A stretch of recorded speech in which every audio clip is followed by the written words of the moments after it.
Let's talk about Social Security for pilots and claiming it at age 62. A lot of people just want to get it as soon as they can because they think Social Security is going to disappear on them one day. So get as much while you're able to. How do you help navigate pilots through that conversation of waiting to start Social Security? Well, I think this conversation's drastically changed recently. I mean, when we started talking about Social Security back in the day, it's like, well, how long are you going to live? And then it was a simple calculation of, hey, based off of that, we can tell you when you should take, whether you should defer and wait. Most pilots now, I mean, I hate to say it, but the far majority of pilots are flying until they're 65. So it's not much of a conversation until they hit retirement, but they still have the option to keep deferring it, right? Yeah. Well, now I think the far majority of people are taking it right away. And the reason why they're taking it right away, even though it's going to be a lesser amount, we just don't know if it's going to be there. There's going to be some Social Security there, but I think it's going to continue to be a reduced amount. I also think that the government's going to start means testing it, which, how that's going to play out, I don't really know. But, Walter, you've done a good job of saving. You don't really need this. We want to give it to the rest of the people that haven't been disciplined and saved as much. And I think in most cases, when you talk to pilots, they don't have a whole lot of trust and faith in our government right now that all that money that they put in, they're even going to get back. So take what you can get.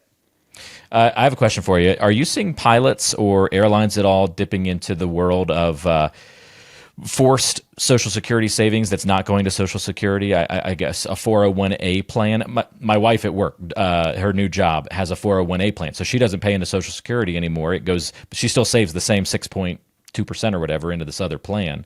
That was kind of new to me. Hadn't really been exposed to that much. Are you seeing the airline industry getting into that at all? I'm not seeing that, but we're getting a lot of interesting contracts right now with these cash balance plans and these other plans that I don't really know what's going on yet. It almost seems to me that when the pensions went away, these companies were like, hey, it's going to be cheaper for us to just have a B fund contribution that, we're going to put 18% of whatever a Delta pilot makes and put it in their 401k. And they're slowly starting to realize that might have been good for planning purposes, but it's actually more expensive than getting rid of the pensions.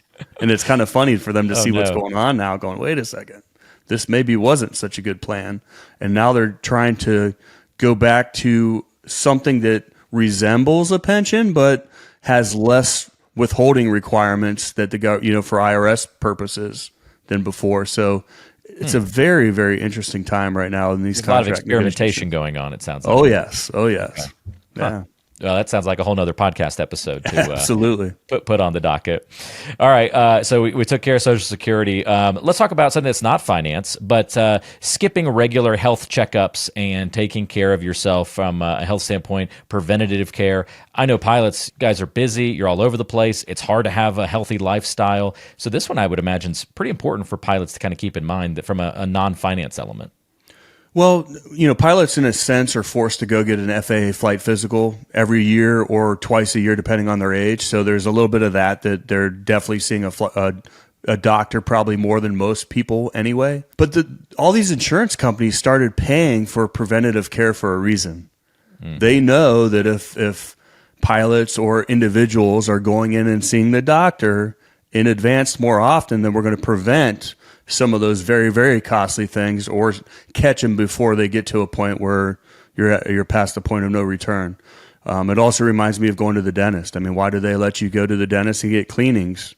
Well, guess what? They know that it's cheaper to pay for those cleanings up front and hopefully prevent those big cavities that, when Walter eats all that candy and he doesn't brush his teeth. I have 0 cavities. 0, for real. Well, I have a 11-year-old boy that thinks he can just eat candy and not brush his teeth all the time. Gosh. And I don't even know where he gets it. It's like he comes home from school and like Skittles are dropping out of his pockets. Where did this come from? I'm like, dude, what is going on?